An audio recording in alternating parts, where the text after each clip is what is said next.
Bismillahirrahmanirrahim. Izin bertanya, apa hukum anak wanita yang belum balik memakai celana dan pakaian yang seksi, Ustaz? Apa hukumnya? Apa hukum anak wanita yang belum balik memakai celana dan pakaian yang seksi? Aurat wanita itu, pakaian wanita itu berkaitan dengan aurat. Sedangkan aurat wanita itu ada 3 level. Aurat wanita itu ada 3 level. Yang pertama, aurat di depan non mahram. Aurat di depan non mahram. Ini semua badan wanita itu aurat. Semua badan wanita itu aurat. Itu yang pertama. Yang kedua, aurat wanita di depan mahramnya, bapaknya, anaknya, kakaknya, adiknya gitu. Aurat wanita di depan mahramnya itu boleh nampak dari auratnya yang biasa nampak kalau aktivitas dalam rumah. Dalam bahasa sebagian para ulama, mawadhi'uz zina, tempat orang itu meletakkan perhiasan. Perhiasan yang nempel di badan. Berarti kan perhiasan itu kan anting-anting sama kalung. Kemudian cincin sama gelang. Kemudian bingle. Begitu. Nah itu yang bisa berarti tangan misalkan sampai sini.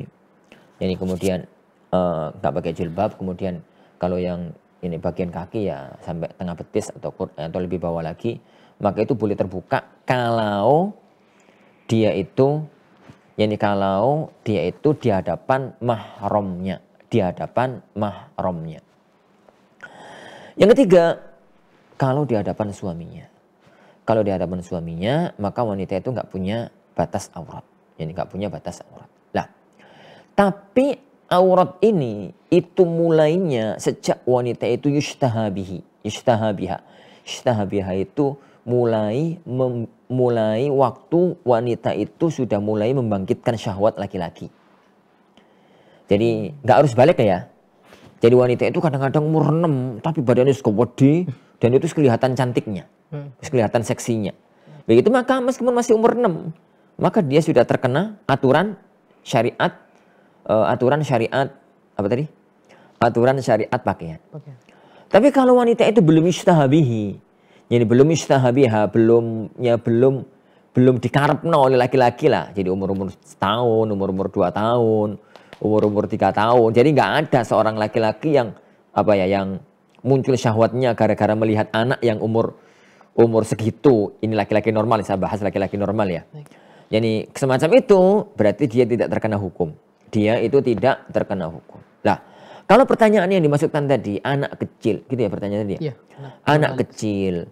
Kalau yang dimasukkan dengan anak kecil itu, yakni sebelum yushtahabiha, sebelum anak itu dikarepno laki-laki, disenangi oleh laki-laki, begitu. Maka monggo kerso aja nggak ada masalah. Anak-anak umur 2 tahun, anak-anak umur 1 tahun, anak-anak umur 3 tahun, begitu. Kemudian dia itu pakai celana pendek. Nah, anak umur 2 tahun loh pakai celana pendek, pakai kaos ketat. Anak-anak umur semacam itu kalau di rumah kadang-kadang dulinan depan rumah. Jadi kadang-kadang nemui tamu. Anak-anak umur segitu maka nggak ada masalah. Jadi maka nggak ada masalah. Lah begitu anak-anak itu sudah mulai di ketok ayune, ketok cantike, ketok akhwate, ketok dia itu sudah mulai dikarepno. Jadi umur berapa ya? Kalau orang bongsor itu, jadi wanita yang bongsor itu mungkin umur 6, umur 7 itu sudah kelihatan kalau ini wanita cantik, ini apa begitu.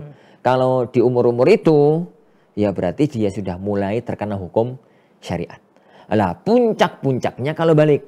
Puncak-puncaknya itu yakni kalau balik. Kalau dia sudah balik, yakni kalau dia itu sudah balik maka total terkena kaidah hukum syariat, yaitu dia itu terkena syariat pakaian.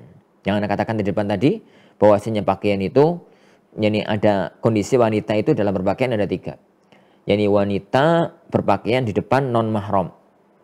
Yang kedua di depan mahram. Yang ketiga depan suami. Kalau di depan non mahram semua badan wanita aurat. Semua badan wanita aurat kecuali yang dikecualikan. Dan itu pembahasannya panjang. apakah wajah dan telapak tangan masuk aurat dan tidak, itu masalah panjang di kalangan para ulama. Yang penting semua badan wanita aurat. Bisa jadi dikecualikan wajah dan telapak tangan, bisa jadi tanpa dikecualikan wajah dan telapak tangan sesuai dengan pembahasan yang panjang di kalangan para ulama. Yang kedua, yakni pakaian wanita di depan mahramnya. Itu yakni boleh nampak fi mawadhi'iz zina, di tempat-tempat yakni dia itu memakai perhiasan yang nempel di badan. Perhiasan yang nempel di badan. Jadi dari leher ke atas, karena itu adalah tempatnya anting-anting dan tempatnya kalung. Kemudian tangan sampai sini lah, begitu ya. Sampai sini karena itu tempatnya apa ini? Tempatnya cincin sama tempatnya gelang, kemudian bingle. Jadi kemudian bingle yang ada di kaki. Itu yang boleh nampak di depan mahram. Tapi dengan catatan meskipun di depan mahram boleh nampak asalkan la yusirul fitnah. Asalkan tidak menimbulkan fitnah. Tapi kalau kemudian dia dengan pakaian semacam itu menimbulkan fitnah pada kakaknya, menimbulkan fitnah pada adiknya, menimbulkan fitnah pada apa, dan itu yang terjadi, kita dengar cerita-ceritanya, maka itu menjadi haram dan dianggap itu adalah orang yang harus dia berpakaian lengkap di depan keluarganya. Adapun di depan suami, maka di depan suami tidak ada batasan yakni aurat seorang wanita kepada suaminya. Wallahu alam bishawab.